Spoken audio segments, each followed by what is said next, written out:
eat my neighbors. Yeah, there it is, the gay bomb.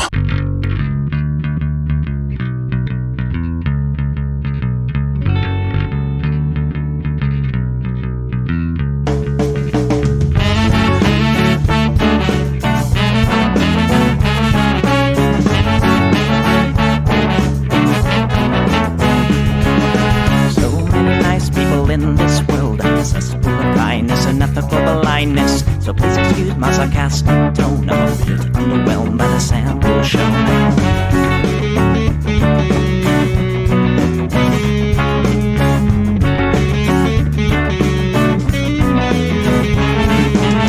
Mr. Bistro fraternity guy, you got my ass full of bloodshot eyes.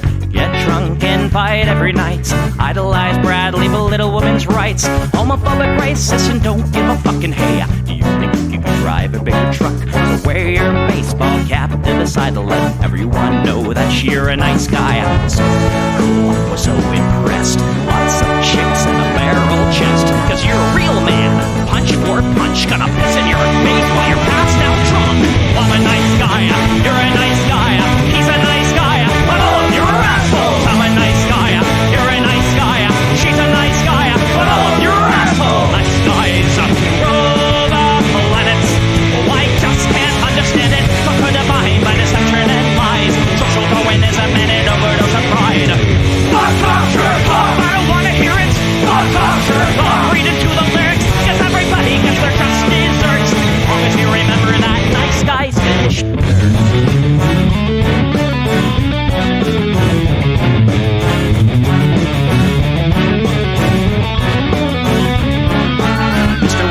You're next on the list. Such a nice guy who speaks through his fists. Prick with a penchant for messing with heads. A broken nose for dinner and breakfast in bed. Alcoholic, paranoid, and suicidal too. But you'll probably kill her before she gets away from you. Screws in a blue blood and cry. All your friends say that you're a nice guy. Have a drink, this one's on me. Look, you're doing fine, losing to your disease. Comatose, I'll pack your bags. Bury you like castrated and gagged. I'm a nice guy, you're a nice guy. We're all nice guys, but all of you are assholes. He's a nice guy, she's a nice guy. Hey, Combo's a nice guy. All of you are assholes. Nice guys rule the planet. The public commented. Put a body by deception and lies. Social Darwinism and an overdose of pride. Fuck off, jerk off. I don't wanna hear it. Fuck off, jerk off. Read into the lyrics. Don't let the fucking pill quench your thirst. As long as you remember that nice guys finish first.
All right, everybody, welcome to the Plex. We do this show live every Sunday at 7 p.m. Pacific right here on Twitch. That's twitch.tv/EchoPlex Media. And of course, it goes out as a podcast. Any of your favorite podcatchers, and if there happens to be one the show isn't on, just shoot me an email and I will endeavor to fix that. You can support this project many ways. Twitch viewers, you can always do subs, gift subs, and bits. And of course, there's our merch shop at eplex.store. And for those of y'all who are boring and just want to do Patreon, we do patreon.com/EchoPlex. And this week I'm here to remind you that everything is in fact just fine. Everything's fine, and everything's fine, and it's great. Thanks. Everything's fine, and everything's fine, and it's great. Thanks. Everything's fine, and everything's fine, and it's great. Thanks. Everything's fine, and everything's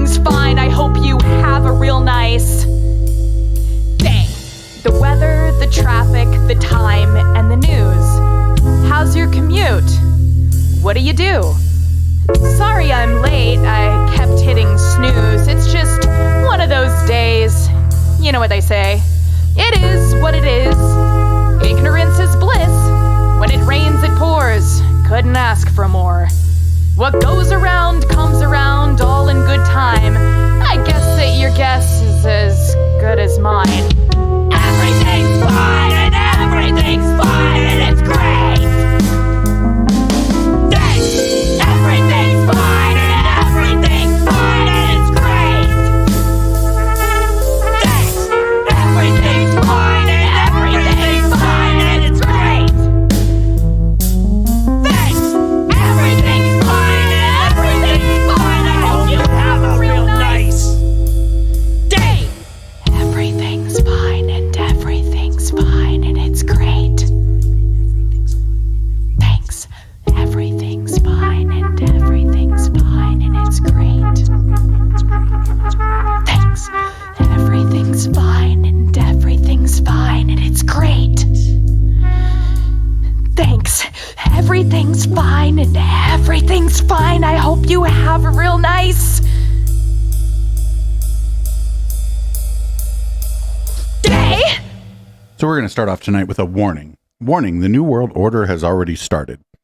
I watched a little of this video from 4 days ago before I put it on the docket, and I decided, instead of putting it in red light, maybe we'll lead off with this for today. This guy's version of the New World Order, though, is just one of them. It's different. It's like times are changing. So if you're going to use that metric, then yeah, I guess every week is a New World Order. But he's some kind of fundamentalist Christian guy. And they are, he says, and they are secretly doing it on purpose. I wonder who he means by they. Maybe we'll find out. Anyway, everybody, prepare for the New World Order.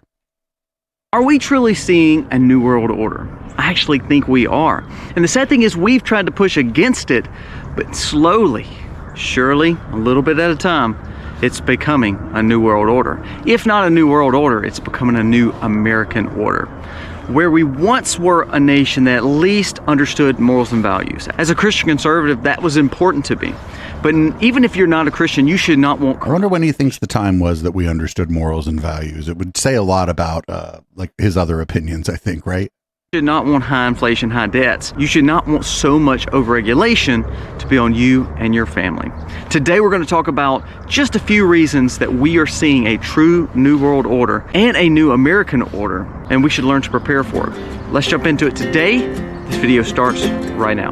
We got time on our side. When I stay, The music I play is so much better than this. you are my fire. Hey guys, welcome to the Max. Thank you so much for being here today. If you're new to the channel, go down here, press subscribe, ring the bell, give us a thumbs up or a thumbs down. That's okay, but let us know what you think about this video. Our goal is to always share information that hopefully can help you and your family navigate through a crazy time in our timeline in America. Hopefully we can gain wisdom and see what is best for you and your family. Why do I believe we're seeing a New World Order? Well, let's talk about three things that I think you should be looking upon and making sure you're preparing and taking care of your family. These are just three things that we've kind of compiled. It's not for sure all of them, but this is the ones that we're going to focus on today. Number one is the war on our family. We have taken the value of family away from the American way. Everything such as commercials, such as sitcoms, such as every movie that you've watched has either a stupid dad, a debilitating dad, or a dad that does not care. A mom who is overly stressed, usually on some kind of medicine, and kids who do not respect their mother. This is like very old kind of like manosphere shit. They were talking about this shit like on like Sargon's channel and whatnot, like a long time ago. That's just what's being taught to us even on our TV. But let's dive deeper. In California just this week, the legislature has passed not one but 4 bills to remove children from their homes, from their parents, placed in government systems if they do not abide with what the kids who are under 18 who are in the home abide to what they believe they are when it comes to their philosophy or whatever they're been indoctrinated with in school. So we're seeing their philosophy, he's talking about trans people. It's not really a philosophy, but go off, weirdo.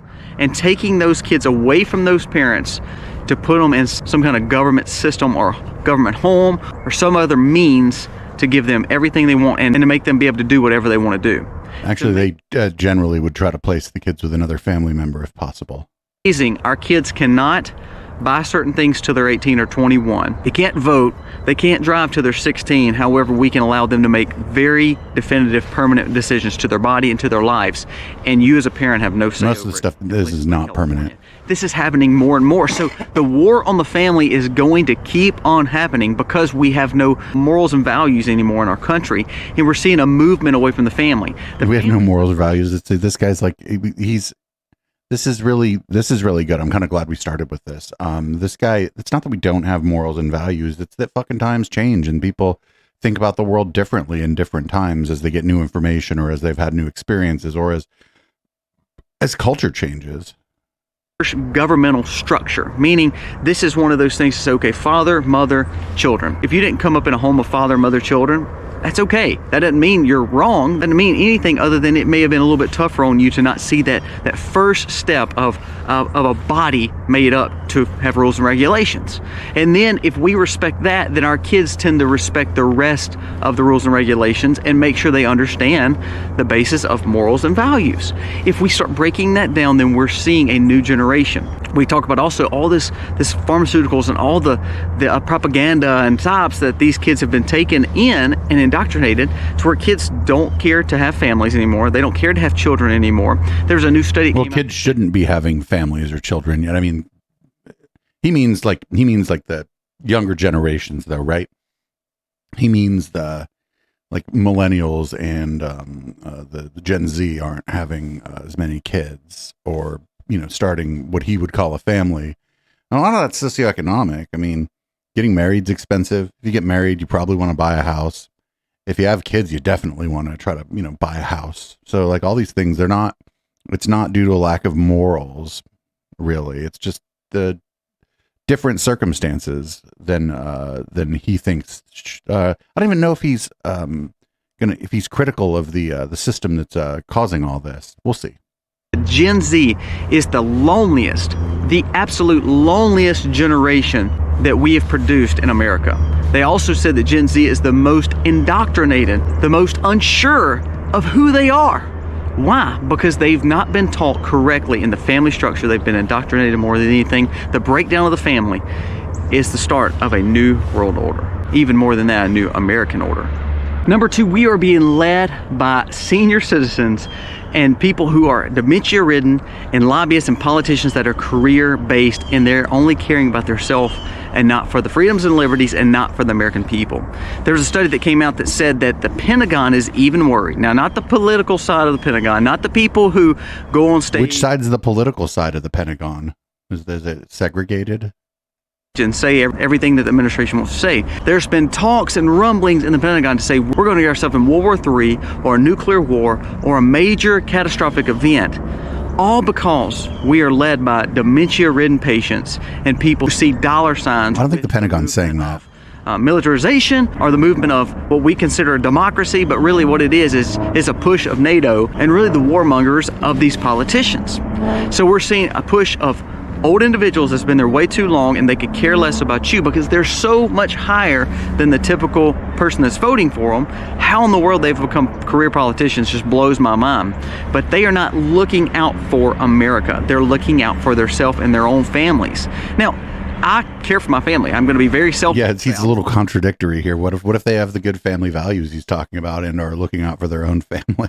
Like he caught himself though. You could tell he's like, wait a minute.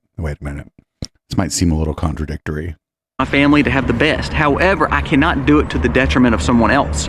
So we have freedoms, we have liberties, we believe in capitalism. So our goal is to work hard, provide for our family, and make sure they have best situation they could have. Does that mean it always works out? No. But it's a goal and a strive that we want to do. So I have no problem with someone saying we want to take care of our family. But it cannot be at the detriment of others, or it can't be to the fact that we're stepping upon others to get there. And that's exactly what our politicians are doing. Some stuff's a zero-sum game, though. Sometimes taking care of yourself and your people means that you're necessarily making it harder for someone else. Holding out for this debt ceiling thing. I think they should hold out. I think we should shut the government down. Problem is, they're just looking out probably for themselves more than they're actually looking out for the American people, because they will bend over just like they always do, lose their backbone, and have no courage to say, you know what, I'm willing to stand up for the situation that I believe in, the principles of America. Now, because of that, we're seeing a weakened political state, a weakened government state, because it's so lobby filled, so money filled, so pork filled, so overregulated that it's not actually looking out for the liberty and freedom of America. So that is building a new style government. That's building a new version of America. That's not the America that we once had. I don't believe our founders ever set up that the government was supposed to be as big as it is. Should they protect our freedoms? Should they keep us? I mean, to be fair though, if you dropped any of the so-called founding fathers into modern society, they would absolutely freak out. But then after Ben Franklin got done freaking out, he would be looking for sex workers, I think. Absolutely. We're not protecting our freedoms and security because our cities are blowing up, burning down, and crime is running rampant, and our borders are not secure. Okay, cities are not burning down. Crime is still at a historical low. Has this guy ever heard of the late 80s? So the government is working on all this stuff that's going to fatten their pocket and build a more socialist government, all the while not doing the main two things: protecting freedom, securing our borders. Before we get to number 3, there's a great quote by Abraham Lincoln. It says, "You cannot help men permanently by doing for them what they could do for themselves." Kind of goes back to the government thing. If we allow our government to step in and do everything for us, then we are making a crutch, a subsidy that's going to be drug-induced, crime-ridden, lazy generation that's going to have no aspirations, no dedication, no goals, nothing, because the government's going to give them everything they want. They're going to be including the drugs. Garbage. They're going to be spoon-fed propaganda, and they're going to become a new socialist nation. Like I said, if we have a breakdown of the family, government's filling all those roles, we are building a new America that I don't think no one wants. Number 3, this is one that's hitting pretty close, and I think the more we limit, the more you hear the word limit or add extra tax, the more it's going to cause more people not to be able to invest in it or buy. We're going to see a banning most likely of these things, but we have seen California and a lot of other states put in higher taxes on munitions and self-defense tools. We've seen the fact that video editing is his passion. Access to certain style self-defense tools. If we keep seeing that happen, you're taking a major freedom away from the American people. To see a new America, they're going to have to take more rights away from the First Amendment and Second Amendment. Well, First Amendment, we're seeing more censorship. We're seeing the fact that it's not absolute, meaning they can decide. Yeah, your freedom of speech is not absolute. When they talk about this, I always just bring up conspiracy laws, right? Like, if your freedom of speech was absolute, it would be totally cool for you to just go hire a hitman. Freedoms go, and then the hitman would be the only guilty party, not you. So yeah, have the freedoms to own self-defense tools. They're not saying you may not can own them. What they're going to do is try to limit the access, or they're going to make it so hard where you may not can get it, or they're going to make it so expensive that most people can't buy. You see how that works? It's not the fact that they're saying we're going to ban it, we're going to cancel the Second Amendment, we're going to cancel the First Amendment. They're not doing that. What they're doing is they're limiting, censoring, and adding more steps for both. More regulation means it's going to be harder for that First Amendment and Second Amendment to actually work. Now, I challenge you. A few things you should be doing. You should be purchasing, stockpiling as much as you can of those things in number 3. You should be building your home as much as you can. If you're working like crazy and you can't devote a lot of time to your children, you need to find time to devote to your children. If you can't date your wife, you need to find a way to date your wife or date your husband. If you have a struggling marriage... Wait, what? To date your wife or date your husband? Does he just mean like go out? Work on your marriage. Money and all these issues that we're dealing with stress is going to cause a harder time. If your schools are teaching propaganda and indoctrination, get your kids out of there. If you can't get them out of there, you better learn to be the best PTA that you can be and go to these school board meetings and start making changes. You have to start looking at things different. We have to look at a true reset and not the kind of reset that they're pushing for. We don't need a new world order or a new American order. We need to go back to where we were when things were working. When was that? Like, just give me a year.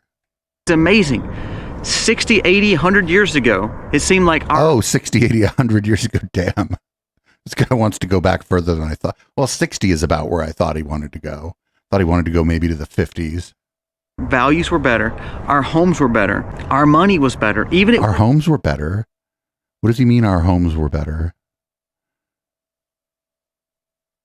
100 years ago, a little over 100 years ago, an earthquake just knocked down all of San Francisco. Even though we didn't have technology, even though we didn't have tons of money, it seemed like we were in a better situation in America. But you weren't here, so how would you know? Oh, this guy like is talking about a romanticized version of a past that doesn't exist. Going crazy. The movement of all the things that we're doing across the world that we shouldn't be doing. This globalist push, all that is an agenda that's causing more chaos to the American people.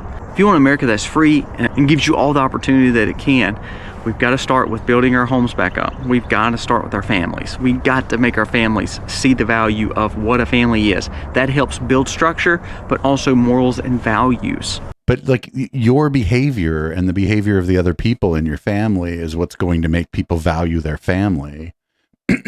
It's not like just telling people that family is important. You people who think family is important probably have a supportive or mostly supportive family, or believe that that's an important thing. It's not just that they think that it's a tradition that we need to uphold. That's like a shitty reason to do anything. Have to have new leadership, and we have to have politicians that are not politicians, meaning you have to have people who make plans, make goal, have aspirations to do their job, but ultimately come back home to their families too. That Washington doesn't become a career. When people say they want to be there forever, that means they're worried about themselves and not about the rest of the people that they're trying to quote unquote represent. We have to have our liberties. First Amendment, Second Amendment are huge. They were set up for a reason to help us all. I wonder what this guy thinks about the Establishment Clause of the First Amendment. Keep the liberties and freedoms that we had. They were set up to protect us. They were set up to secure our rights, to not come to, like every other country, would end up falling right back into some kind of socialist, communist, or some kind of totalitarianism style leadership. Totalitarianism. I can't even repeat what he just didn't say. We have to keep those rights. So we have to work through that. We don't need a new world order. We need revival. We need a turn back to where we once were. Guys, I challenge you, start looking at ways that you can do better. One at a time, start doing better. We start building better families, we start building better communities, we start building better counties, better cities, and then better states, and then we build better states, we build a better nation. It happens on the ground level, doing grassroots movements, and start looking at politicians saying, you actually work for me. I'm not doing what you tell us. Oh, remember during when everybody was like freaking out about masks and shit, and they went to like government offices or whatever and were like, you work for me. And it's when you work for the public, that doesn't mean that each individual member of the public is your boss. And that's sort of a thing that we haven't talked about much lately, just because we haven't been watching those, those videos aren't really either those things aren't happening anymore, or they're not like going viral. But if somebody works at the DMV, they're not my fucking employee, right? They work for the public, and I hope they do a good job there so that people can get their fucking driver's license and shit. But like, this guy's like, oh, you work for me. That's the worst thing to go. If you're trying to convince somebody that has some power in the government of anything, the worst way to start is to tell them that they work for you specifically, because they're not going to listen to you. Do anymore until you start building better leadership.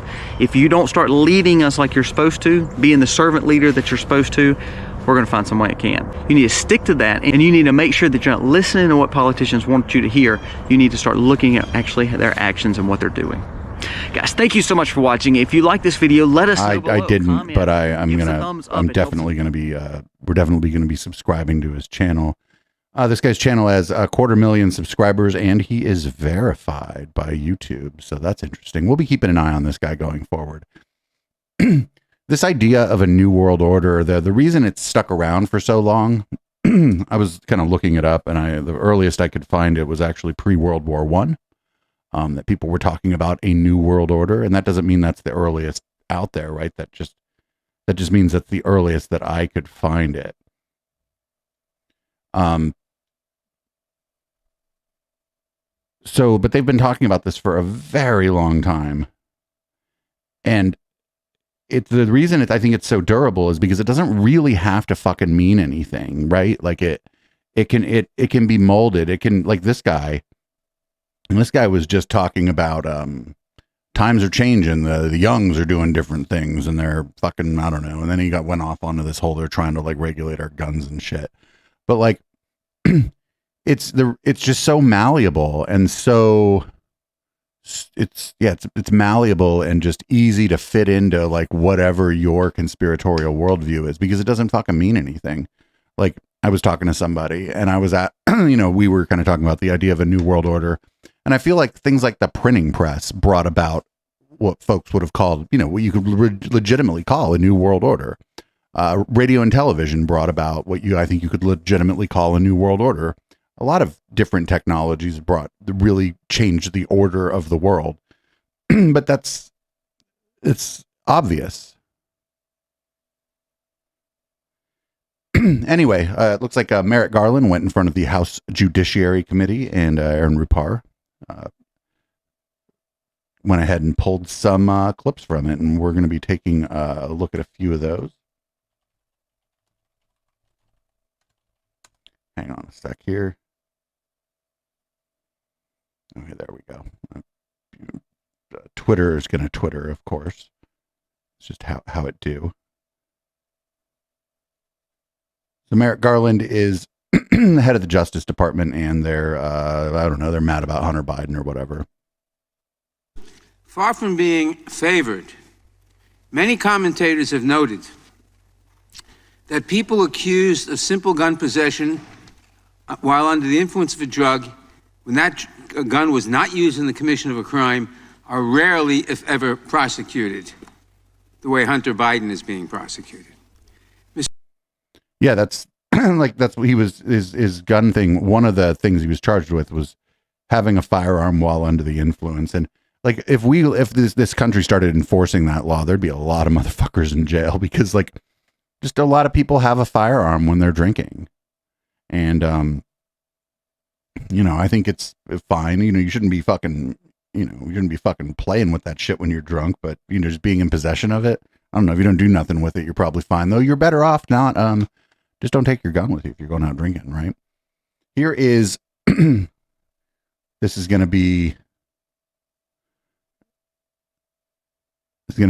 Representative Bishop is going to be asking Merrick Garland a couple questions here. Again, the determination of where to bring cases and which kinds of cases to bring was left to Mr. Weiss. Yes, sir. I understand that you've said that. That's part of the problem. The question is, are you aware that statutes of limitations have been allowed to expire while the matter was under investigation? The investigators were fully familiar with all the relevant law. I'm not asking for the excuses. I'm asking whether you're aware of that fact, sir. I'm going to say again.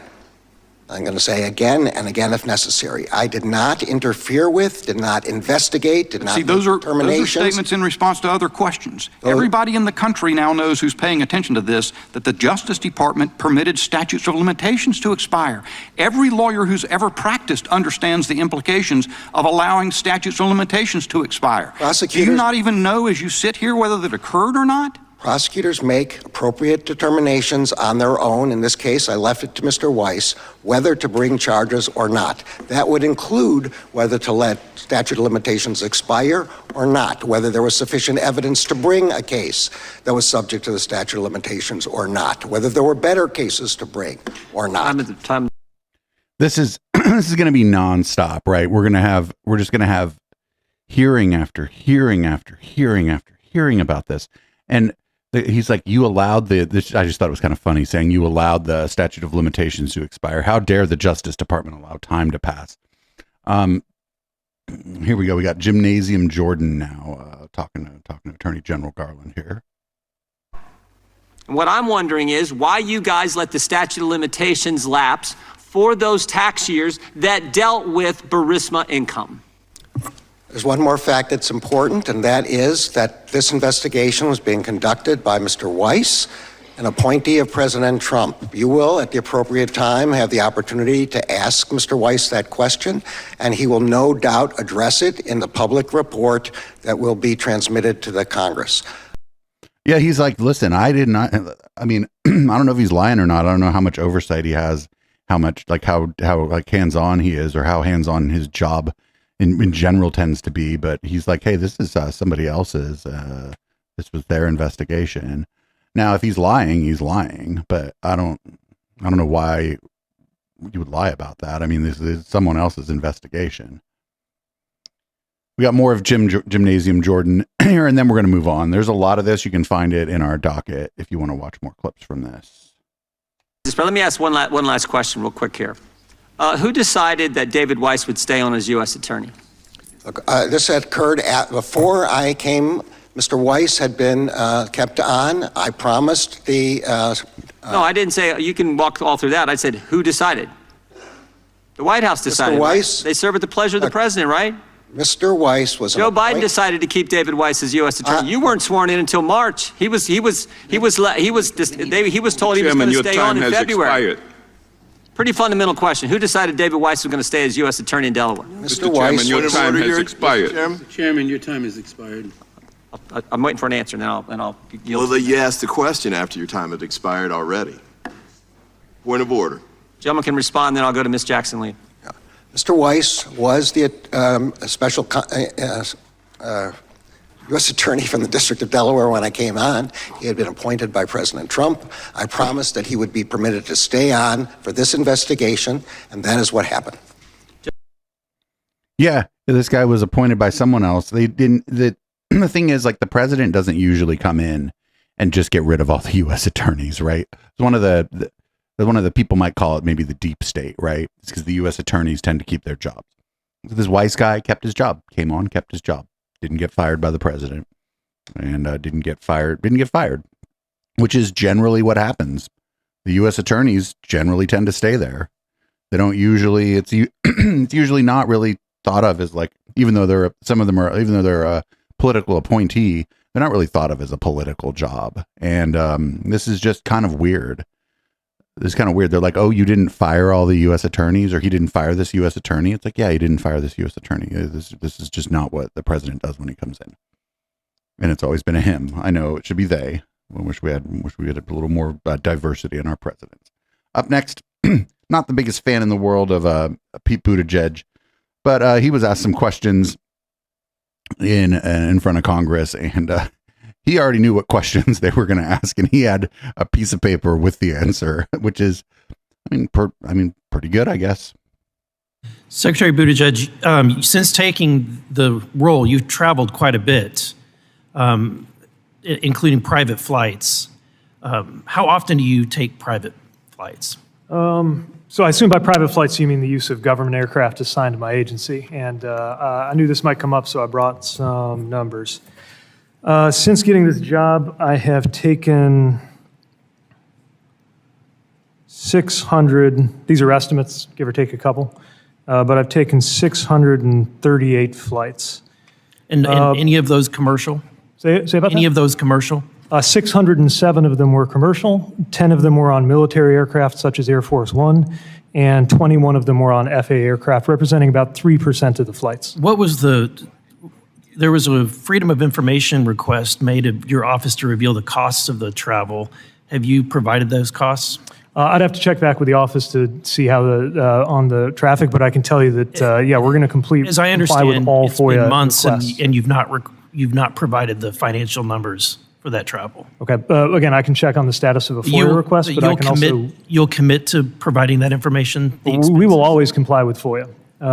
But I appreciate the chance to discuss this because I can't help but get the sense that some people want to make it sound as if I don't Mr. travel most of Secretary. the time on commercial aircraft, which of course is untrue. Yeah. Mr. Secretary, I think the irony for most people in my district is that they're being told that they're going to have to convert to electric vehicles to reduce their carbon footprint, and yet not everyone gets to travel the way that you do. Once again, the way I usually travel is in economy class aboard an airliner like everybody else. When we do it differently, it's often because it will save taxpayer money. I want to get on. I'm so glad you asked this because items. I'm kind of excited to share some of the Secretary details. He's like, and I could see, like, okay, saving taxpayer money is probably a weird way to talk about it, right? But if someone is already headed somewhere on one of these government, like I don't know, the planes that are owned by the government, they own, I don't know what entity would own them, but if somebody's already traveling where he's going, why wouldn't he just hitch a ride? Like, I mean, it sounds like a weird thing to say about a fucking plane, but what if he just hitches a ride? He's like, oh, you're headed to California? Oh, that's great. Okay, I'll ride out with you. Maybe they get some work done together there. Who fucking knows? Not a big fan of Mayo Pete, but he did a pretty good job there. and he was kind of laughing at the guy, which was really great. I love it when any of these people get laughed at, because they hate being laughed at. Up next, this is someone from CNN. This is CNN fact checker at Danielle Dale is going to fact check some of Trump's Meet the Press interview, which the host of Meet the Press didn't do any of during the interview. Our Daniel Dell joins me now. Daniel Dell. I saw I saw a woman on screen, so I thought it was Danielle, but it's Daniel. Daniel Dell, the fact checker. My bad. Going nonstop since this interview aired. Trump struck me. He could not stop talking about his quote unquote perfect call with Georgia Secretary of State Brad Raffensperger. He did. He spoke about the call, and Raffensperger, as you know, has been sharply critical of Trump's conduct on that call. He wrote in his 2021 book that he felt Trump was threatening him, trying to manipulate him, that Trump didn't understand elections, didn't have his facts straight. But Trump claimed in this Meet the Press interview, he said Raffensperger last week said, "I didn't do anything wrong." Raffensperger, Trump claimed, said that was a negotiation. Now, I looked far and wide for this supposed Raffensperger quote where he said Trump didn't do anything wrong. Pam, it does not exist. Raffensperger simply did not say that. Trump made it up. And Raffensperger was not the only old foe, if you can call him that Trump kept talking about. He kept falsely blaming then House Speaker Nancy Pelosi for the January 6th riot or insurrection. He claimed again that Nancy Pelosi said she turned down 10,000 soldiers. If she didn't turn down the soldiers, you wouldn't have had January 6th. And he said she was in charge of Capitol security. Well, as I've explained over and over again, Nancy Pelosi, the House Speaker, is not in charge of Capitol security. That's the responsibility of the Capitol Police Board. Second of all, Trump is the commander-in-chief of the D.C. National Guard. It is him, not the House Speaker, that can deploy it if he had wanted to. And according to his testimony from his then acting Secretary of Defense, Christopher Miller, he never actually issued any such order. And it's interesting, too, he said that we have the letter from the mayor saying Pelosi turned it down. Well, if he really had that, wouldn't you think that would have been released by now? He would have been holding it up. Exactly. And Trump also sought to portray Democrats as radicals on the issue of abortion. I mean, he said this over and over again. Let's listen. You have New York State and other places that pass legislation where you're allowed to kill the baby after birth. What's the truth? This is just made up. There is no killing the baby after birth law anywhere in the country. That is infanticide, illegal in all 50 states. New York in 2019 passed a 24-week abortion limit with exceptions for the life and health of the mother and the viability of the fetus. Infanticide is simply not legal in New York. And that wasn't the only wildly inaccurate thing he said. He also made one that was kind of darkly funny. He was asked by Meet the Press moderator Kristen Welker about comments he had made about drug cartels. And she said, "You said that if you're president again, you will instruct the Department of Defense to use special forces to inflict maximum damage on the cartels." He said, "No, I didn't say that. People say I said that. I didn't say it." Well, listen to what he said in a January campaign video that is still on his website today. I will order the Department of Defense to make appropriate use of special forces, cyber warfare, and other overt and covert actions to inflict maximum damage on cartel leadership, infrastructure, and operations. A few more words there, but he basically said exactly what Kristen Welker said he said, and he claimed he didn't. I would, in a situation like that, I'd bet on Kirsten Walker. This is kind of useless, right? Right? Because it's like, oh, the guy went on TV and lied. Oh, you don't say. Let's talk about bacon. But some of it's funny. Apparently, that is Trump's inflation gauge. Yes. So in this interview, Trump, for the second time in the last 2 weeks, claimed that the price of bacon has gone up by 5 times, that it is quintupled under Joe Biden. Well, we have very good stats in this country on the price of bacon. It has increased about 12% under Joe Biden, going from about $5.83 per pound to about $6.50 per pound. Now, Trump could just say that. This is another case where Donald Trump he has a stat that could work to his purposes if he had just cited it accurately. Instead, it seems like he can't help himself. He has to extremely exaggerate it, claiming it's a 400% increase instead of, again, the 11.5 increase we actually had. That was probably one of your easier fact checks. It was. I would imagine. All right, Daniel Dell, thank you for your time tonight. And that's like if you shop at like a major retailer too. There's like I don't know if they have them where you're at, but there's like things called grocery outlets here, and the price on bacon is low. It's probably like 60% of that number they quoted there. it's the expire date's coming up soon. You got to use it or freeze it right away. But you can find stuff for cheap still. Anyway, here's Chris Christie, who's not going to win the nomination ever for president in the Republican Party, going on to the Neil Cavuto show to talk about the Trump's classified documents case. We've heard concerning the classified documents that Donald Trump had in his possession, and an assistant who told ABC News that Donald Trump would write to-do lists on some of these classified documents. Your thoughts? Look, this just shows the level of disrespect he was showing for the documents that were created.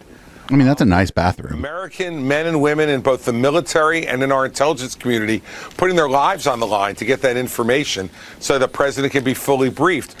But to me, Neil, I've read that report, and the worst part of the report is not, believe it or not. I mean, that's pretty respectful, right? He has the documents up on a stage. In my mind, the to-do lists on the back of classified documents. The worst is when he called that assistant when she was going to go before the grand jury and said, "You don't know anything about my boxes of documents." I mean, that is active witness tampering. That's active obstruction of justice. I mean, so if she's telling the truth, then we have more evidence that will be presented at the time of trial. And this case will be tried. And this is the guy that we want to make our nominee. This is the person we think can beat Joe Biden. He's going to be spending most of March, all of March, and most of April in a federal courthouse in Washington, D.C. This all may be true, but that doesn't mean Chris Christie has a chance. First of all, I don't think there's a possibility of Trump dropping out. But if Trump drops out, the presumptive frontrunner is very clearly Ron DeSantis. Though he's not polling very well now, he's the closest to Trump of all of them. And that's sort of what I think the majority of the Republican Party, or at least they're the people who are going to vote in the primary, what they want. I could be wrong. I'm not a fucking Republican strategist, obviously.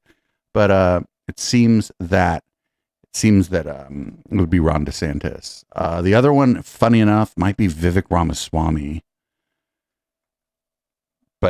Oh yeah, I see in chat that he's polling low. That Ron DeSantis is polling lower than them. But if Trump were to drop out, a lot of those people would go to Ron DeSantis. I think the majority of those people would go to Ron DeSantis. But I'm no fucking fortune teller here. Anyway, up next, even Peter Navarro thinks Trump is in a lot of trouble here. But the question is, do you think Trump can beat this case in Washington against Jack Smith? No, I don't. And here's the second issue. The jury. I mean, you asked me about voir dire. He looks better with that lady with a sign behind him. And I have great respect for the jury. They took their time out. They did their civic duty. Fine. Good. But 50 people went through voir dire there. There wasn't a single Trump supporter in the whole bunch. And there were many people who expressed concern or animus towards Donald Trump, yet they still could be seated. They still could be seated if they said that animus would not affect their verdict. And we know in the district it's 92% voted for Biden and over 60% registered Democrats. And it's like, look, if I had a jury and I pulled it from MSNBC versus Newsmax or Fox, you might not come up with the same outcome. So I think that's going to be a tough thing. Understood. So they're already trying to say that the jury is biased before anything even started. That's going to be the talking point because it comes from D.C. Well, sorry, buddy. That's where the fucking thing happened. I don't know what, I think you're not going to get a fair trial in D.C. Commit your fucking crime somewhere else, asshole. Here's Lauren Boebert. She's still talking about Beetlejuice. I got 2 clips of her talking about Beetlejuice. So what happened that night? Hi, Jesse. First of all, what happened is I messed up. I went on a date night, and I am a congresswoman and a public figure, but believe it or not, I'm human too.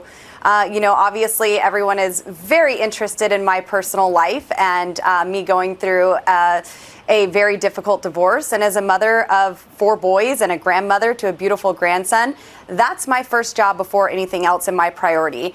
It's certainly been taxing on me and my family, but yeah, it's to have this experience broadcast before the whole world, something that was in the dark, is certainly heartbreaking to watch. She's like, I thought it would be fine. It was in the dark. That's a new one. And I have apologized to my constituents, will continue to do so. All of those in Colorado who may have felt let down, I hear you, and all I could do is promise to do better, and I certainly will. The best apology, I believe, is changed behavior, and I know that I will live and lead with strength and grace through humility moving forward. What happened? Who amongst us hasn't just decided to fucking vape in a theater, even after the person sitting behind us politely asked us to please stop vaping in the theater, and then with a bunch of kids around for the fucking Beetlejuice movie, just grab their date's wang? Who among us is not? Who among us is not? Here's more. Here's this is a little more candid. This is she's out and about, and we know what the real problem is that she was on a date with a Democrat. It's always hard whenever there's gravity put on the voters. I'm here to provide levity and lift burdens off of people. So anytime that they're carrying mine, it's something that kind of feel deep inside. But ultimately, all future date nights have been canceled, and I learned to check party affiliations before you go on a date. But all in all, she's like, check their party affiliation before you grab their wang. It was mostly a lovely time, and I've taken responsibility for my actions. Would love to know how the musical ended, and I encourage people to go and see it. But yeah, it was a great time back in the district, seeing voters. And so how are the voters taking it? How are the voters taking it right now? Are they understanding at this moment? Yeah, there's a lot of folks who are certainly understanding, and they understand that it was a part of my personal life, my private time, something that I rarely indulge in. And yeah. And when you say affiliation, as far as knowing not to date the opposite side, well, TMZ, I'm pretty sure you told the world I went on a date with a Democrat. So when it comes like that, when those times when it no, he's a wonderful man, and it was a great time to go out and have dinner, enjoy part of a show, and yeah, now it's back to work. We're here in DC, okay, and focusing on. So is that date life? Is that over with him? Because of some people say because he had a drag bar or his yeah, no, nothing to do with anything anybody reported, but okay. Honestly, he's a private citizen, and we peacefully parted at this time. Great man, great friend, and I wish him all the best. Okay, so what's that? We've peacefully parted. What does that mean? We're not going out again because it was a disaster. Yeah, that's about right. So this, I don't know if people remember, she only won her last election by like 500 fucking votes. She in trouble. Same guy's running against her. And he ran kind of a weak campaign, sort of. Not that he wasn't a good candidate, but he thought he was nowhere near like gonna win. And it looks like he's in it to win it this time. And I wouldn't be surprised if he just squeaks that shit out and she's running around like Carrie Lake fucking for the next couple years after that, talking about voter fraud. Here is a local news reporter out of Colorado talking about the Lauren Boebert incident. And my understanding is that this is a pretty good clip. Republican Congresswoman Lauren Boebert's recent performance of sorts that got her thrown out of the theater in Denver was a lot of things, but it wasn't a surprise. I haven't seen a single person say why I am shocked that Lauren Boebert was rude, disruptive, and belligerent. This is, after all, the Congresswoman who suggested that a Muslim colleague was a suicide bomber. I haven't seen anyone surprised that Boebert did not tell the truth about what happened. Because, I mean, days before, we just fact-checked her latest false claim about migrants. I haven't seen anyone say that it was out of character for the Congresswoman to appear to berate theater staff members who were just trying to do their jobs. Really, the only surprise in all of this is that Boebert, once she got caught, apologized and said that she didn't live up to her values. What? I mean, when Boebert didn't know that the cameras were watching, she was exactly who she is when she does know people are watching. Boebert reportedly asked the theater staff, "Don't you know who I am?" Yes, we do. Yep, we know exactly who she is, and she probably gonna, I don't know, it's gonna be close. This next election gonna be close. And I kind of like the guy running against her. His Twitter's pretty good. Here we got Gavin Newsom, who everybody seems to think is going to be taking Joe Biden's place in the general election. But here he is talking to CNN about the 2024 election and Joe Biden, and it doesn't seem to me like he thinks that he is the going to be the nominee or be running for president in 2024. New CBS News poll shows only 1/3 of American voters think that Joe Biden will stay in office through a second term.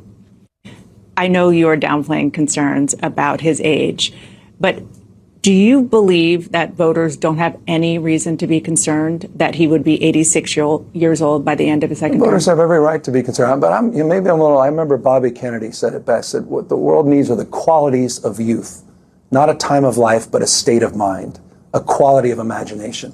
I mean this, I couldn't imagine 3 years ago that this president could accomplish so much in such a short period of time. I mean that.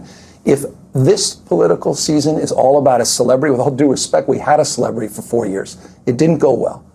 And so I want a seasoned pro that knows how to get things done. I'm a little old-fashioned. I want a guy who produces results. And the results are in. It's been a masterclass.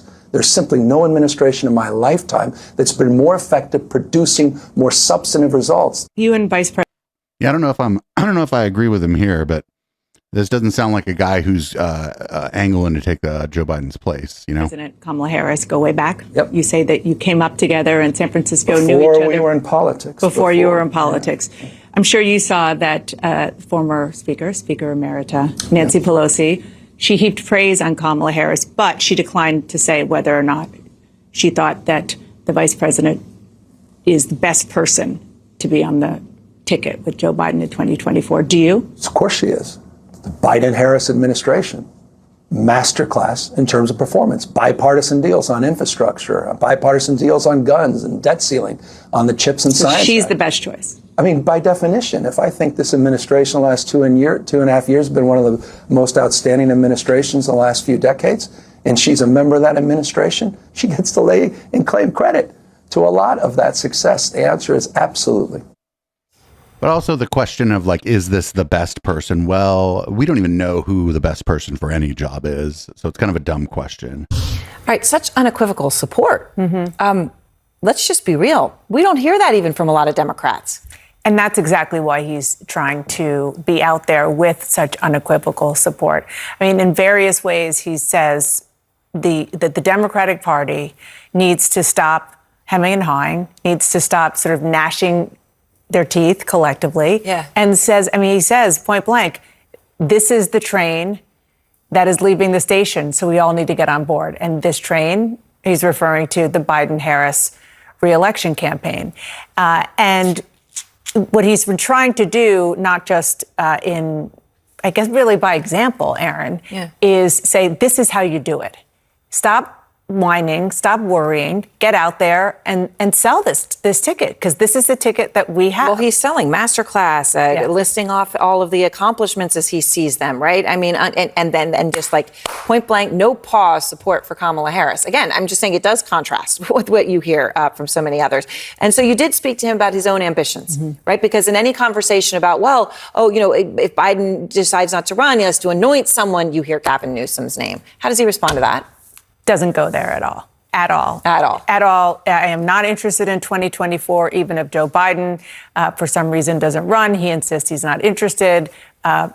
Basically, Kamala Harris is next, but he doesn't really even acknowledge the option, the notion of Joe Biden not running right now. I did ask him about whether or not he ever considered running for president ever in the future. He demurred. We can talk more about that conversation when you see it later. He's just saying, just not right now. All right, Dana, thank you very much. Yeah, he's clearly running in 2028. I mean, there's there's no question in my mind that Gavin Newsom will be running in the Democratic primary in 2028, not running in 2024. And he said that if Biden for some reason doesn't run, that he's not going to run in 2024. I kind of believe him. I think he's really probably getting ready for 2028, and he still has to go about the business of being the governor of California. Here's Nikki Haley. These people just keep making Joe Biden ads for him. This is her talking about Joe Biden and labor and unions, how he's like the most pro-union president. And it's like, well, that's like one of the things he wants to kind of drive home. So I guess thanks for making a Biden ad on the Neil Cavuto show. Well, I think it tells you that when you have the most pro-union president and he touts that he is emboldening the unions, this is what you get. And I'll tell you who pays for it is the taxpayers. Here, from what I understand, the union is asking for a 40% raise. The companies have come back with a 20% raise. I think any of the taxpayers would love to have a 20% raise and think that's great. But, the problem is we're all going to suffer from this. This is going to cause things to go up. And, this is going to last a while. But, when you have a president that's constantly saying, go union, this is what you get. The unions get emboldened and then they start asking for things that, that companies have a tough time doing. Oh, that's great. Yeah, she's like, the taxpayers are going to have to pay for it. It's like, do you pay your taxes to fucking GM? I mean, what do you talk about here? It's not. I mean, it's just not true. Maybe the price of a car will go up if their fucking wages go up, but it's just sort of how the cookie crumbles, I guess. Up next, we got Sean Hannity, talking about the climate crisis, which he's going to probably refer to as climate hysteria or some other such thing. Now, of course, imaginary crises require imaginary solutions. So now your President Joe Biden is spending billions of dollars on windmills, solar plants. But by the way, states are now begging for more money because they can't build them at the money they thought they'd build them at, all while imposing costly regulation on cars, your lawnmowers, your stoves, your ovens, even your HVAC units, declaring war on the gas and oil industry, relying on countries that frankly hate our guts for the lifeblood of the world's economy, not just... We're exporting more oil than we ever have. This guy's just incorrect. Oil, energy, gas. We have unilaterally now disarmed our economy and our leadership role in the world. None of this will put a dent in the perceived, quote, climate crisis. But here's where it gets truly bizarre. During his speech at the UN earlier today, he vowed to partner with China to save the earth from carbon. Take a look. Stand ready to work together with China on issues where progress hinges on our common efforts. Nowhere is that more critical than accelerating the climate crisis, than the accelerating climate crisis. Oh, then maybe we should call them a developing nation as per the Paris Climate Accords. China, they took no responsibility for the millions that died of COVID. They blamed us for their spy balloon that they flew over sensitive military and nuclear sites. Oh no, the balloon's back. The balloon week was such a fun week. They did that for over a week. Joe didn't lift a finger. They're pretending that the Uyghur genocide isn't really happening. It's happening. Don't expect China to take responsibility for being the world's #1 polluter. If you ever seen the pretty disgusting skies over Beijing, you would kind of know that climate change is pretty low on their list of priorities and concerns. Somewhere below mass-producing cheap plastic products for profit and invading or threatening to invade. Cheap plastic products? You mean like everything in your fucking studio? Like the cameras, the computers, the video switchers, everything. Some of that shit's expensive, friendo. Ally Taiwan. Now, so by the way, so do the woke climate alarmists in charge of the Biden White House. Do they realize any of this at this time, or are we just witnessing a dumb, mumbling, bumbling, expensive global exercise in just virtue signaling? Now, today, even Zelensky was lecturing the world on the so-called climate crisis at the UN. Okay, Ukraine is right now facing a real existential crisis, but it doesn't have a thing to do with the weather. Right. But Sean, now let me let you in on a big secret. People can think about more than one thing at a time. Even in a crisis, people can think about other things besides like an acute crisis. Sean, I'm sure he's fully aware that his country is being invaded and bombed and shit. But that doesn't mean that he can't also be interested in the climate. War is actually really bad for the environment, it turns out. Did you know that? And of course, we all want clean air and water. Under Donald Trump, here are the facts. The U.S. reduced carbon emissions by more than any other country on earth, but not with regulations and windmills. Instead, clean, natural, burning gas and new technologies. They're credited. So it's bad to reduce emissions unless our side does it. With the reduction in pollution in our country, we led the way. But the climate cult, they don't seem to care. They need a doomsday scenario to achieve their radical goals. For them, this isn't ultimately about a cleaner planet. Their end goal is more government control over your life, a bigger share of your paycheck, a greater say in your decisions, more ownership over your property. In other words, socialism. The climate crisis is just a virtuous Trojan horse for global collectivism. Republicans in Congress. Oh, a new world order. Check this. They got to stand strong. I thought Republicans, thought that fiscal responsibility was important.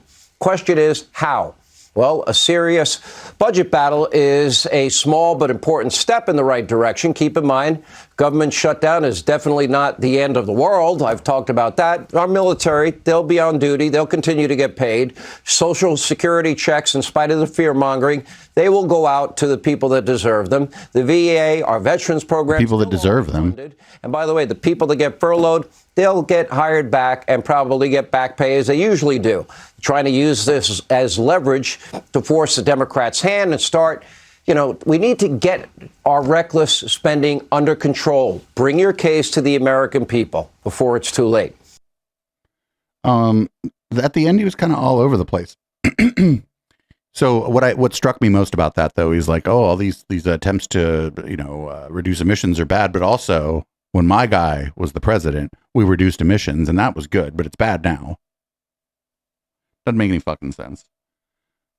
Speaking of doesn't make any sense, here's Rudy Giuliani. Rudy Giuliani is considering suing Cassidy Hutchinson, who he allegedly groped on January 6th, for defamation for coming out and saying that he groped her on January 6th. In the next, I don't know exactly how long, 3 days, 4 days, we will file a lawsuit against I'm not even going to mention the name, the serial liar who claimed that on January 6th. Why would you buy a $500 microphone and then just use the mic on your fucking phone? In a tent, I touched her and then bent over and put my arm all the way up her leg. In other words, I want you to think about the visual. No, I don't want to think about that, please. And I bend over, put my arm up her leg. Like, really? That's about as he just did a dramatic reenactment. Jumped out of the back seat of his limo, got into the front seat and grabbed the wheel. This is the same person, and the Secret Service agents made a liar out of her there. And I don't need the Secret Service agents. She can find out what I got. But the reality is, it's time. It's time to fight back. I mean, this is a scurrilous, horrible charge. I don't know what's wrong with the woman, but she should get her.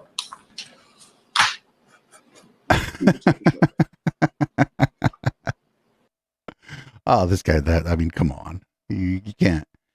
If Rudy Giuliani didn't exist, somebody would have had to make him up or something.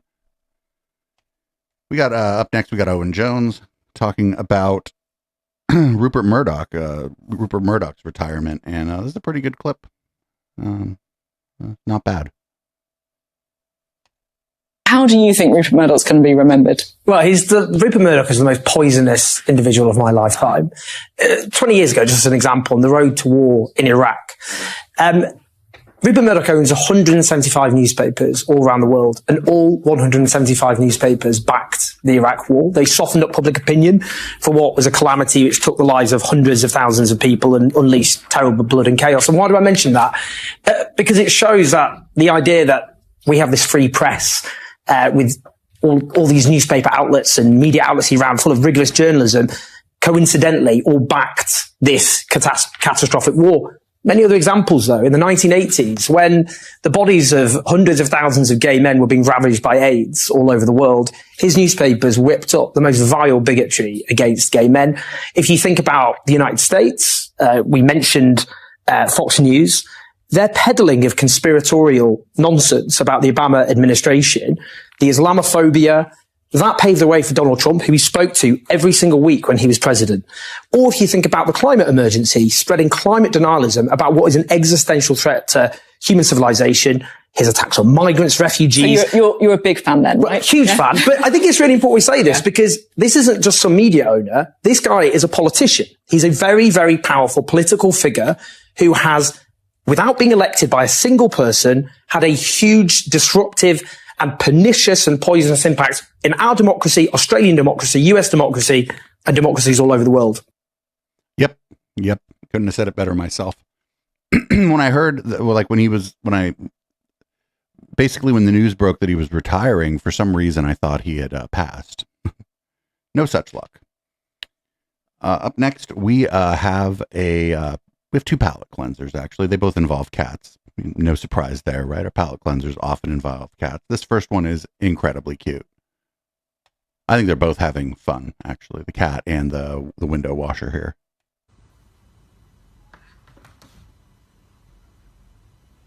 So for people on the podcast, you'll just have to watch.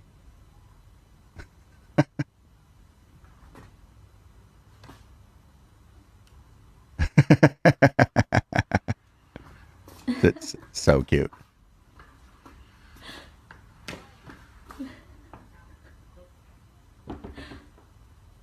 Oh, there's another window. Oh, how cool.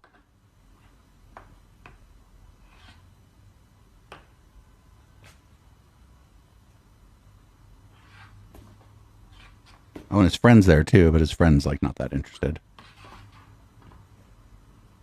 So that was incredibly cute. You'll have to check that out if you're listening on the pod. You can either grab the docket or you can maybe watch our show on YouTube or whatever. But that was very cute. I wouldn't even say cat versus window washer. I would say that was definitely cat collaborates with window washer. Up next, we have another one. This one's considerably. It's kind of cute, but it's also a little troubling. I saw this. I was like, no, kitty, don't do it. Watch this dumb cat. No, kitty. No, kitty. No.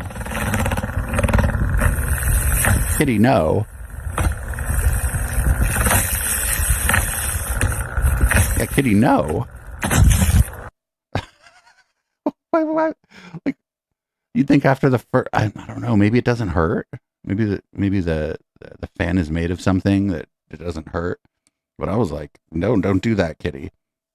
Don't do that. So up next we have it says, it just says this is amazing. So I'm not sure what we have. Oh, this is very funny. This is about gay marriage and this is about gay marriage. Check this out. Now this gay marriage. They telling me I gotta get gay married? Okay, Bobby, no one's telling you gotta get gay married. Too late! I done married my buddy Zeke. Howdy. How's fishing? Not even a nibble. You see what these sicko liberals are making us do? And see, before gay marriage was legalized, I could have married any lady I wanted. It cuts a now, and I'm stuck here married to Bobby. Yep. We decided to go ahead and get it done before the government made us do it. See, you still got the gun. We got rid of all the guns, though. That's the next thing the government's going to come after. Ain't that right, Zeke? Apparently the man doesn't think it's safe to have guns in the house when you got a little kid running around. You guys have a kid? My dads are awesome. They're always holding hands and kissing because that's what the government wants them to do. And they said when I grow up, I can be anything I want to be. And that sexuality is fluid because that's the way things are running anyways. Now she's gonna go off and get a good Ivy League education, come back here and take my job. It's just another immigrant taking an American job away. I thought you were in your own business. I do. I run a clinic for unwed mothers. You're a doctor? We make love in this bed every night. Because pretty soon there's going to be an amendment where we have to do it anyway. We better get going. It's almost time for mosque. What? Oh, yeah, we're Muslim now. Yeah. Oh.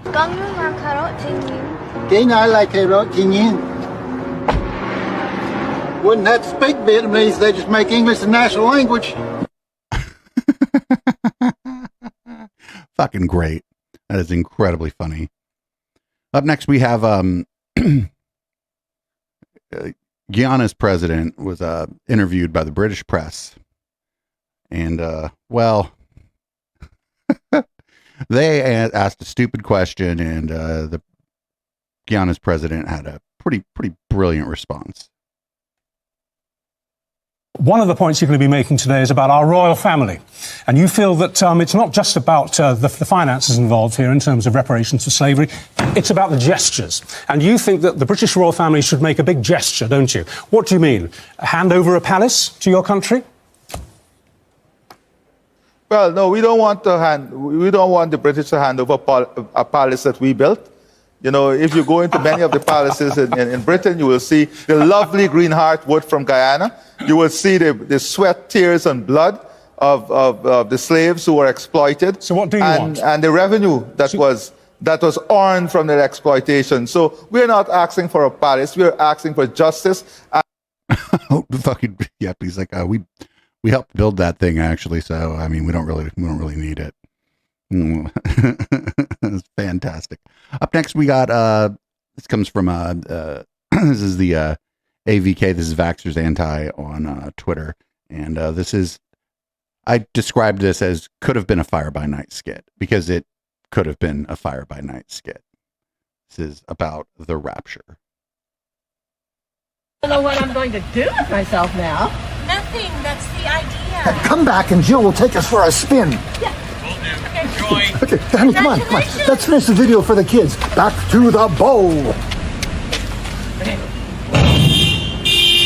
Oh my God. Goodness.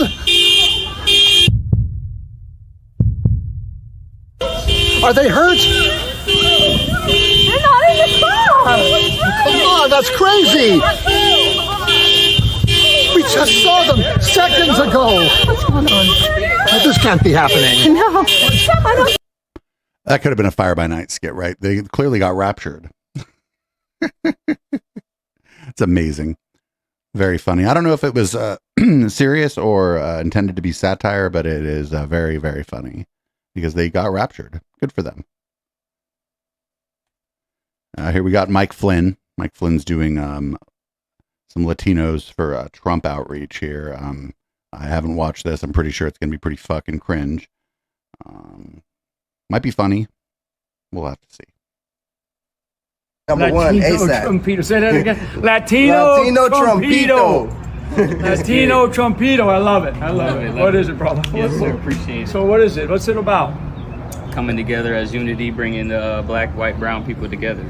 Yeah, it doesn't make any difference. I don't care if you're purple with pink polka dots. Exactly. This is about this country. We've got to bring everybody together. Music is going to be part of that. It's going to drive us together. So this Latino Trumpito. I love it. This is cringe. I love it. It's not that funny. Mega 24. Go Trump. This is not that funny. I was hoping it would be funnier, but it wasn't. But Michael Flynn is not very funny. Or at least if he is funny, sometimes he's funny like in ways that he doesn't understand. Up next, we got one that I'm just calling They Were Doing What? This is from a school board meeting, obviously. This is going to be somebody making some wild claims about what's going on in the schools. In response to the study session that went on last week, I am dumbfounded why that was behind closed doors. I don't understand why that was how it was done. I know I can't really get an answer at the moment from you guys, but I don't know why that wouldn't be something you would want the parents to hear, the community to hear, the staff to hear, like what your thoughts are on these candidates and who's going to be a board member. I just think it looks bad. It looks like, again, not transparent, again, secretive, like telling secrets in a corner. I think it's weird. I don't know why that wouldn't be discussed in front of everybody, because we're all in the same team here. And I've supposedly heard that's never been done before by another board. So if that's the case, it's not customary. But and then the other thing that I just wanted to talk about, which apparently there was a 5th grade assignment about bugs, food of the future, and Americans need to open their minds to eating bugs because other countries do it and we need to learn to do it. I don't want my kids eating bugs. If somebody else wants to eat bugs, that's great. They can eat bugs.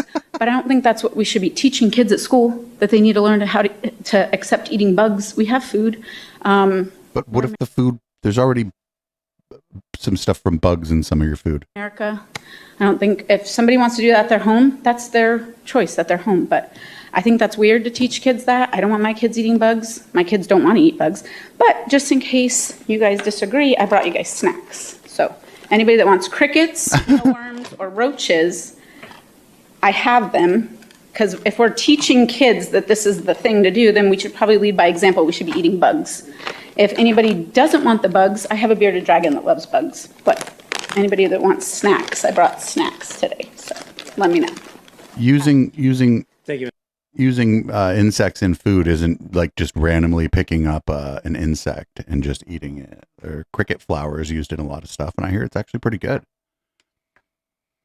I'd be down to try some cricket flour food. I'll try anything. Fuck it. It's just food. It's gone after you eat it, right? So here, this is from, this is going to be weird. This is from GB News, which is usually an outlet in Great Britain that we tend not to agree with. But this host here on GB News, this fella here, kind of gives it to his co-host about, she had called Russell Brand one of her heroes. And, well, just watch. It's a little bit long, but it's definitely worth the watch from what I'm hearing and what I read in the comments. We've got to talk about, because what Jonathan Ashworth is referring to was your tweet, Beverly Turner, at the weekend when you said about, what's his name? Russell Brand. You are being attacked. Establishment need you. Don't know what to do with the fact you have 6 million subscribers. 6.5. And generate autonomous, knowing and original content. You are welcome on my GB News show anytime. Actually, it's my show too. We are mainstream media, but we are not establishment come on this morning, media. we'd have had him, let's be honest. But we are not establishment media. There's a difference. Keep going. This proves you're winning. You're a hero with a love heart emoji. Yeah. Bev, that is shameful. It's not That is shameful. That is shameful. You have dismissed in one tweet a 4-year investigation by the Sunday Times, the Times and Channel 4 as contemptuously the mainstream media. A 16-year-old girl has complained of being groomed by this man. 2 women have said they were raped, and there are more and more cases coming tonight. And you say you're a hero. Don't you think before you say someone's a hero, hang on, don't you think before you say he's a hero, you should establish whether these very serious allegations are true? Well, what's the answer to that? Before I tweeted that, I had spoken to several sources close to Brand, close to the Times. Had you spoken to those 4 women? I was confident that there is no smoking gun in this regard. Right. I remain confident, having watched the dispatches, if that is what they've got after 4 years of a joint investigation by the Times newspaper and Channel 4, those 4 flimsy allegations from women who choose to stay anonymous, so there is nobody that can counter their version of events. It's nobody who can say, well, hang on, I was there. Wait a minute. Of course they choose to stay anonymous. Does she know, like, come on, what if their names were released, this Russell Brand's basically online cult would go after these women. It would be horrible. They'd have to move and shit. They'd be on the run. They'd be like Michael Weston and Burn Notice. On that occasion. Whilst, and this is the thing. Do you have any sympathy for these women? There are 1.1 million. Sympathy for these women? Every year, there are 1.1 million people who are sexually assaulted in this country. Newspapers, like yours, don't care about that until there's a celebrity involved. And then suddenly, it's all over the front page of the paper. Of course, everybody has the right to not be sexually assaulted. Anybody who has been sexually assaulted, my heart goes out to them. This happens every single day in this country. There's not a scintilla of sympathy in this statement on Twitter for these 4 women who I would argue, none of them know each other.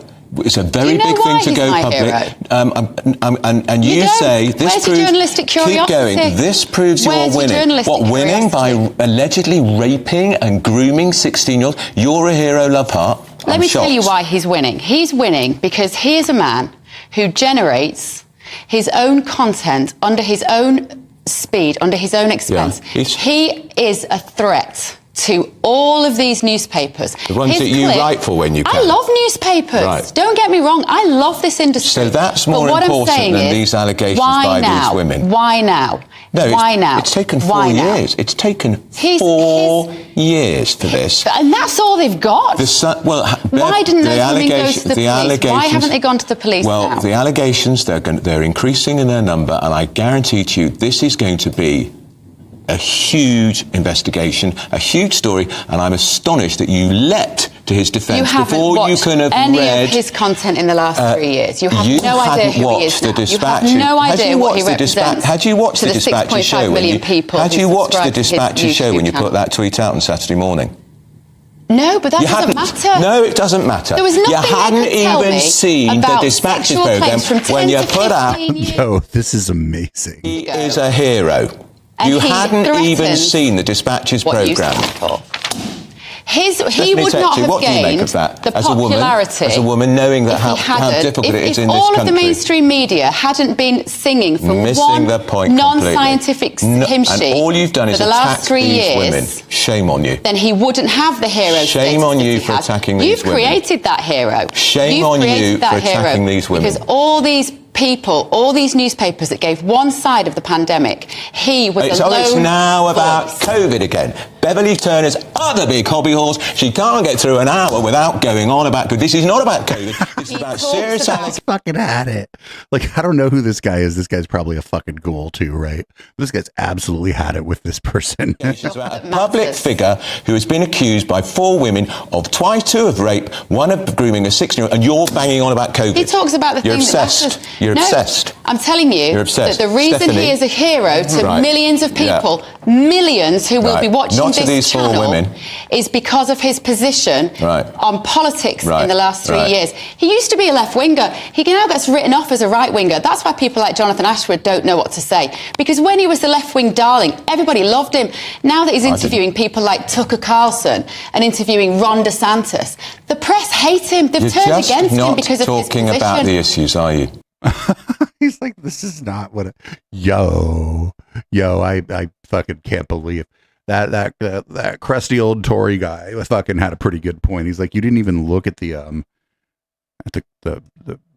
material that came out about this guy before you decided to like defend him. You'd at least look at the material. You could say, I don't think this was reported well or whatever, but you'd have to look at it to see. You'd have to look at it to see if it looked like a hatchet job. You'd have to look at it to see. And also, she couldn't even fucking lie and say she watched it. Like, I don't know. The easy way out of that is to just lie and say that she watched it, right? She couldn't even do that. Like, why didn't she just lie? That's what I'd fucking do if I was a ghoul. I'd just fucking lie. Anyway, here's one Mr. Charles Kirk. He got a warm reception at a university in northern Arizona.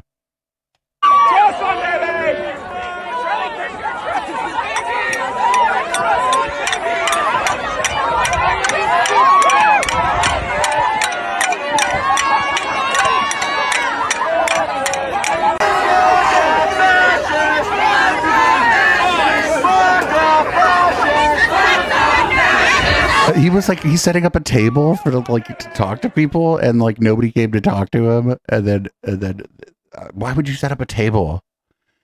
I don't understand. I mean, he kind of there's a way in which he did get what he wanted out of that, though. But I still think that there's no real other way to like deal with that stuff. Even though they sort of get to play like footage of being like, look at how intolerant these college students are. I mean, your other choice is to just not do that. And so, you're kind of damned if you do and you're damned if you don't. But I don't know, going out there and making fun of Charlie Kirk and talking shit to him is fun, I guess. So go ahead and do it. Here's the same guy, Charlie Kirk. This one's amazing. This motherfucker is going to talk about how nobody in the Bible retired. Okay, welcome back, everybody. Look, for current beneficiaries, None of your obligations should be touched.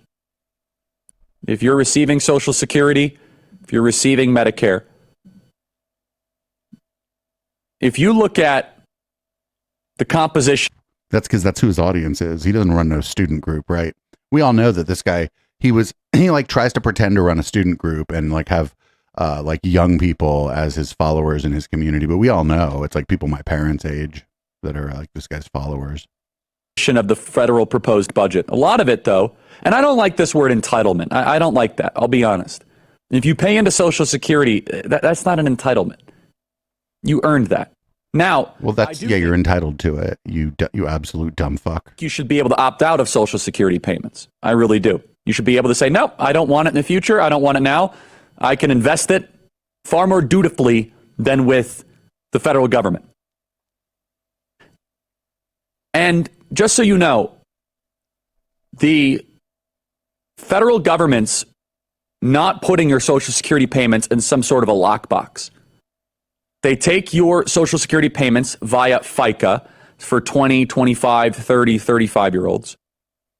And then they just bring it through and they say, okay, we'll pay you later. We'll pay you later. We'll pay you later. And so the proportion of retirees to people paying used to be something like 20 to 1, 30 to 1. Now it's like 2.5 to 1. So in the future, and I'm talking about my generation, I'm 29 years old. I'm willing to say, you know what? I'm willing to strike a deal so that people in their 20s are going to get next to nothing for future Social Security if it means we can balance the budget. Now, I totally understand if I were to say that about people in their 50s right now, there would be a revolt at our studio.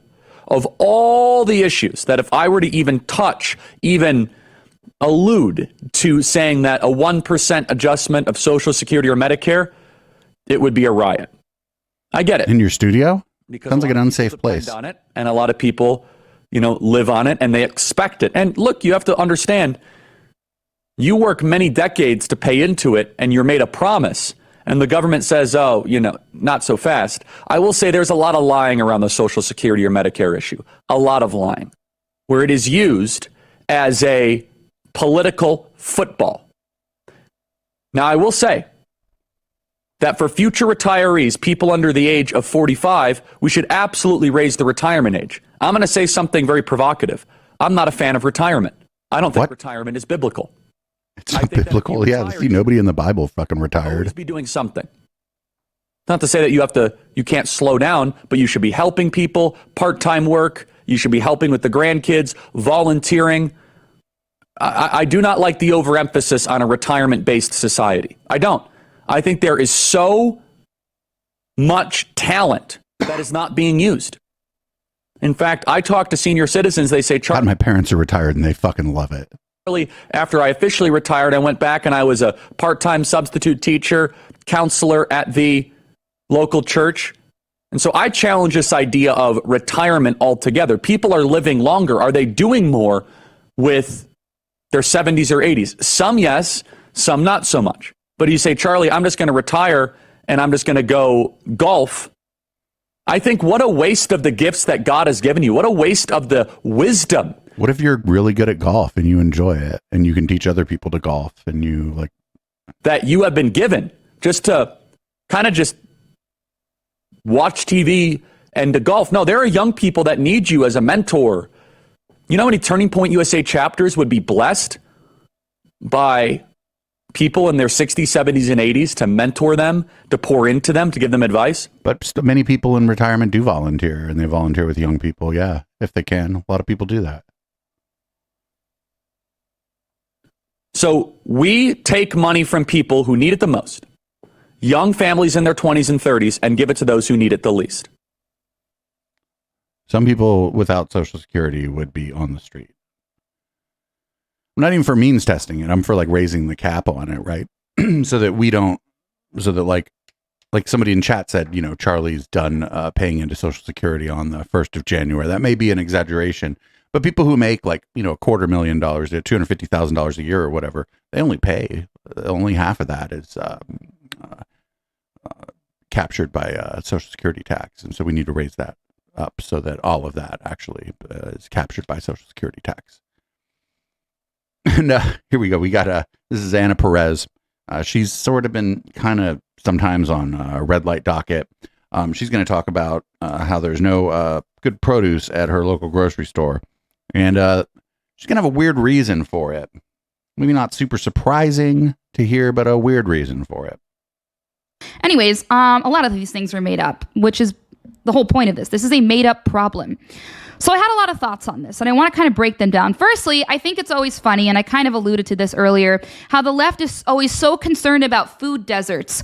They claim that black people are the victim of these food deserts. That's a term that they often throw around, but they're basically describing what they just did in the article, which is the fact, or the idea rather, that black people are being starved to death in certain communities. And Chicago is has a pretty high population of black people, certainly disproportionately when you compare it to the rest of the country. There's about 14% of black people in this country. Chicago has almost 30% black people, at least according to latest demographics from what I'm aware of, at least. So it's interesting because obviously they're trying to turn this into somewhat of a race issue, which is why you heard all of that rhetoric surrounding historically disenfranchised groups. Obviously, they're speaking about black people because that's always how they talk about black people. So anyways, I think that's funny how they're claiming that black people are the victim because they're not. I don't know a whole lot of black people that don't love fried food. And that's not a thing that I'm being racist about. That's just a fact, okay? I live in Washington, D.C., all right? And my nearest grocery store is not the best grocery store. And the reason why it's not is because I sort of live in a more gentrified area. Half of it is pretty black. The other half is sort of developing. It's attracting different people, okay? Different ethnicities. Obviously, I'm Hispanic, so technically not like, white, although I'm a white Hispanic. Anyways, point is, when you go there, the produce absolutely sucks. And the reason why that is because they don't tend to get a whole lot of shipments of produce because people don't buy them. Because the majority of people that they're catering to are black people. What the fuck? Why in the world would they waste money on produce, fruits and vegetables, if no one's going to buy it? I mean, I want to buy it, but I'm not black. So I'm not the customer that they're necessarily catering to. And I'm obviously speaking in generalities, but these are generalities that I think we can all notice and black people are very open about. This isn't like some secret. They'll tell you to their face that they love fried chicken. My dad was a sales rep growing up, and I went to work with him one time, and he used to call the nurse staff and ask them, hey, what do you want for lunch? Because he would get catering. And I remember I was in the car with him, and he was on the phone with this one nurse staff. I'm from Philly, or the outside of the Philly area, so he was on his territory was the Philly area when he would go on his little sales runs, and he calls the nurse staff, which was a pretty black hospital, and the nurse, he goes, what do you want? Like, I know this great place that's like Mediterranean, if you want me to get it there, but I'm happy to get whatever you ladies want. And the black woman goes, Emilio, I just gave away my dad's name. You know us. You know what we want. We want fried chicken. We don't want none what of that. The fuck? We want fried chicken. And I remember, fuck you. But it's true. They're very open about their preferences here, and there's nothing wrong with that. That's just it. Just dude, everybody likes fried chicken, yo. And so this idea that we're, everybody likes fried chicken. Depriving fantastic fried chicken for dinner the last black night. community of healthy foods and fruits and vegetables is retarded because they don't want. Whoa, lady. Okay, and I actually think that that's kind of racist. That's a white savior complex mentality to push your preferences on a group of people that don't actually want that. Let them be. If they want to eat their fried chicken, fine, whatever. Whoa, dude, that's fucking crazy. Like, why would you I have a soundboard, a Gorka for that. I rarely run the soundboard at all during the podcast part of the show, but it's like, she doesn't just think it, she says it on camera. We got one more story, one more clip before we hit up red light tonight. This is one Ali Alexander. He doesn't like Mark Levin, but it's for a very Ali Alexander reason. So anyway, I say all that to say that Merrick Garland is I like who said this? Oh, Mark Levin said this. Mark Levin is at the top of his game. Mark Levin has never been better than he is now. So hats off to him. But I would never buy his book. I wanted to. I thought about it yesterday, but then I was like, this guy's going to piss me off through half the book because because Mark Levin is inherently a foreigner. You know, he's Jewish. He's a foreigner in kind of his ethos. What? So the way he talks about the Democrat Party is a different way than I, a son of the South, a son of Texas, a son of American slavery, a child of American slavery. I would talk about the Democrat Party in a better contextual American way than a foreign person like someone who's Turkish or Jewish or any of the issues or the ites, you know? What? And they just, you know, it's like when people like try to blame slavery on the Democrat Party, it's like, that's not just an un-American argument, it's an inhumane argument. Slavery existed everywhere. Well, that was weird. The guy's foreign because he's Jewish. Mark Levin was born in the United States. I don't like Mark Levin. I think he's an asshole. But, you know, not great. Ali Alexander is a gigantic piece of shit and always has been and probably always will be. And, you know, it makes him money. So, and Mark Levin also a giant piece of shit. And it also makes him money. So that was our podcast part of the show. Podcast listeners, if you want to catch the rest of the show, check it out live sometime. It's 7 p.m. Pacific on Sundays, twitch.tv/Echoplex Media. Or you can become a member at eplex.store at patreon.com/Echoplex. $5 or more a month, and you get the entire audio and video capture of the entire show in your email the next day, a day before the podcast comes out. And that's a couple ways to support this project. Other ways can be found at echoplexmedia.com/support. And we're out of here. I'm going to change the contents of my beverage, change the color of the light in this room, and I'll be back in a few minutes for Red Light. This is Boomers by Periscope.